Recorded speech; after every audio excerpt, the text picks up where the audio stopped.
नमस्ते दोस्तों। इस वीडियो में हम एंगुलर डिस्प्लेसमेंट के बारे में सीखने वाले हैं।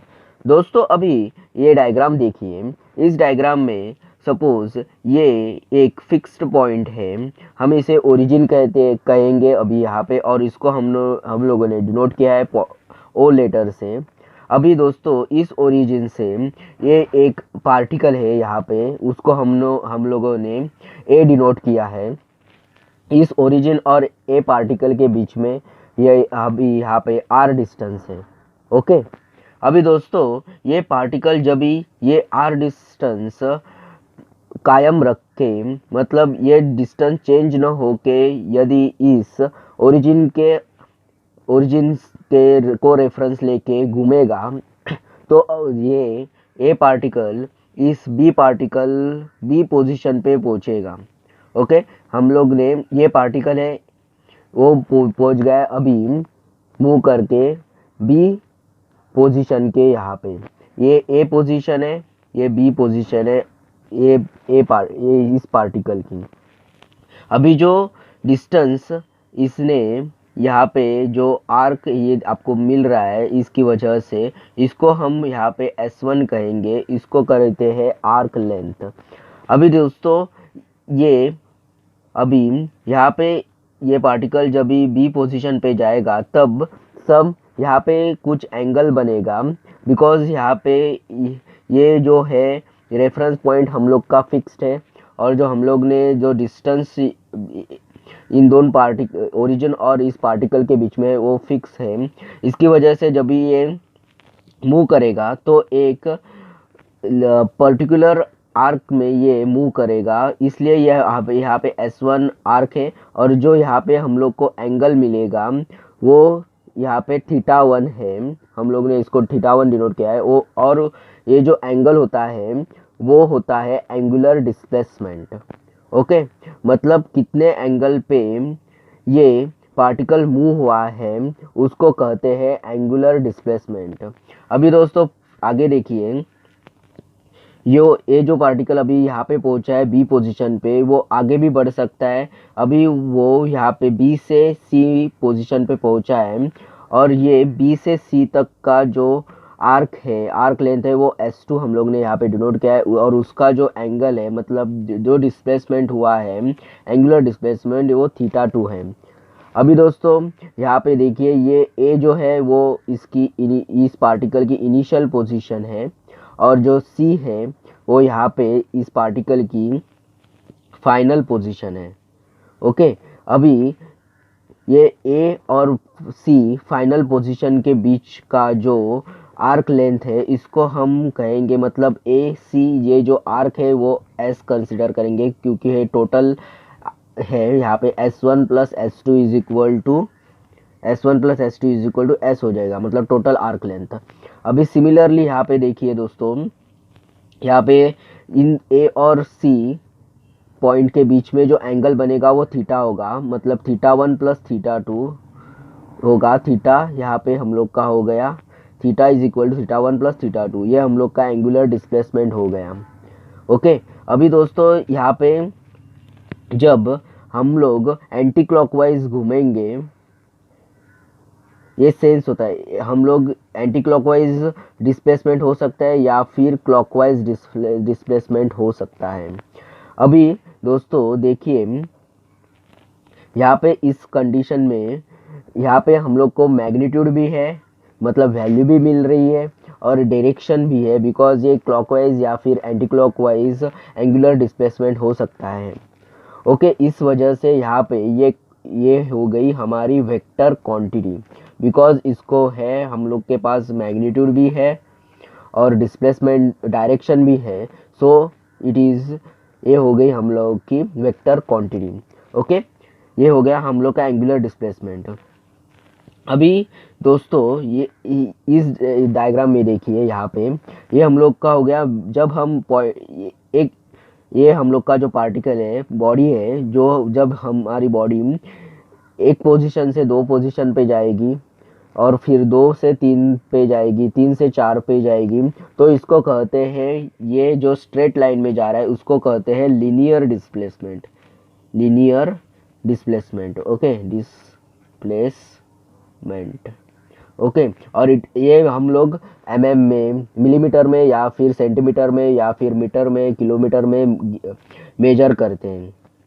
ओके, बट यहाँ पे जो एंगुलर डिस्प्लेसमेंट होता है वो एंगल होता है, और जो एंगल होता है वो हम यहाँ पे एंगुलर डिस्प्लेसमेंट मेजर करने के लिए हम वो रेडियंस में मेजर करते हैं। ओके ओके, एंगुलर डिस्प्लेसमेंट हम ऑलवेज रेडियंस में मेजर करते हैं।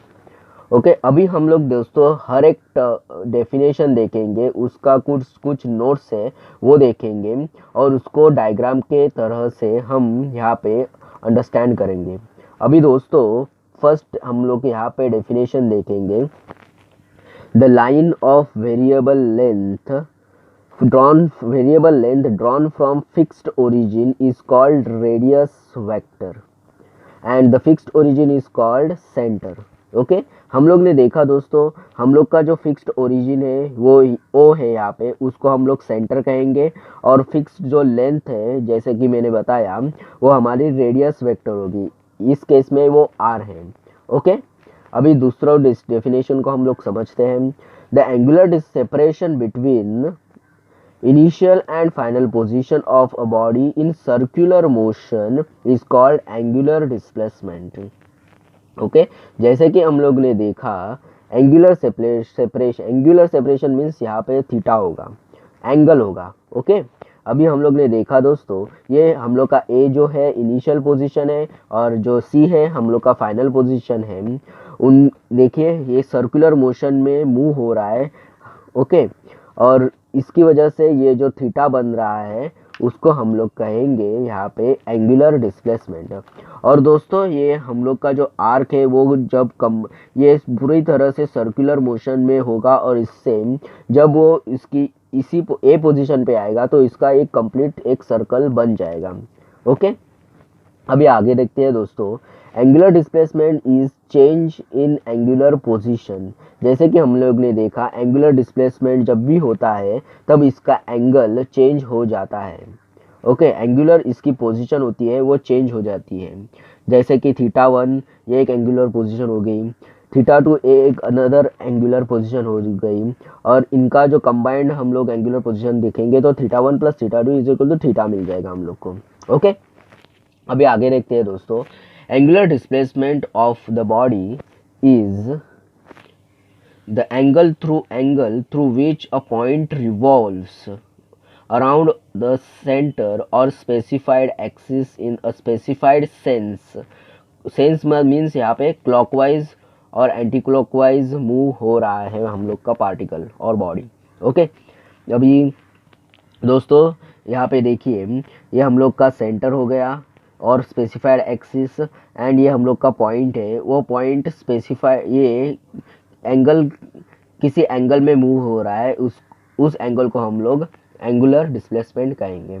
ओके, अभी दोस्तों यहाँ पे देखिए angular displacement is the angle measured in radians and is defined as the shortest angle between initial and final points for a given object undergoing circular motion about fixed point. वही है, अभी यहाँ पे भी ये हम लोग का ओरिजिन है। अभी इसका जो इनिशियल एंड फाइनल पोजीशन के अंदर जो एंगल डिफाइन होगा रेडियंस में उसको हम लोग कहेंगे एंगुलर डिस्प्लेसमेंट। ओके, अभी दोस्तों हम लोग फॉर्मूला देखेंगे। यहाँ पे ये देखिए S is equal to are theta. S मतलब arc length, R is the distance, and यहाँ पे थीटा ये हमारा एंगुलर डिस्प्लेसमेंट है। तो आर्क लेंथ हम लोग कैसे फाइंड करते हैं? S is equal to are theta, मतलब arc length is equal to distance into angular displacement करेंगे तो हमें यहाँ पे आर्क लेंथ मिल जाएगी। वैसे ही अभी हम लोग को एंगुलर डिस्प्लेसमेंट निकालना होगा तो थीटा इज इक्वल टू हो जाएगा S अपॉन आर, मतलब angular displacement is equal to arc length upon distance करेंगे तो हमें यहाँ पे एंगुलर डिस्प्लेसमेंट मिल जाएगा। अभी दोस्तों आगे देखते हैं। फॉर फुल सर्कल मतलब कंप्लीट ये जो सर्कल है उसका जो आर्क लेंथ होता है वो होता है 2 पाई आर। ओके, अभी 2 पाई रेडियंस यहाँ पे 2 पाई रेडियंस ये जो है वो होता है 360 डिग्री। Okay, 360 degree. और इसको अभी हम 2 से डिवाइड करेंगे, मतलब 2 यहाँ पे लेके जाएंगे, तो pi radians is equal to 180 degree होता है। अभी इसको हम 1 रेडियन में कन्वर्ट करेंगे, तो 1 रेडियन इज इक्वल टू होता है 180 upon pi degrees. Okay, and oh equal to होता है 57.3 डिग्रीज। ओके, तो दोस्तों इस वीडियो में हमने एंगुलर डिस्प्लेसमेंट के बारे में सीखा है। धन्यवाद दोस्तों ये वीडियो देखने के लिए। इस वीडियो को लाइक, कमेंट और शेयर कीजिए, और हमारे चैनल को सब्सक्राइब करके बेल के चिन्ह के ऊपर क्लिक करके ऑल पे क्लिक कीजिए, ताकि आपको ऐसी इंफॉर्मेटिव वीडियोस की अपडेट्स मिलती रहे। धन्यवाद।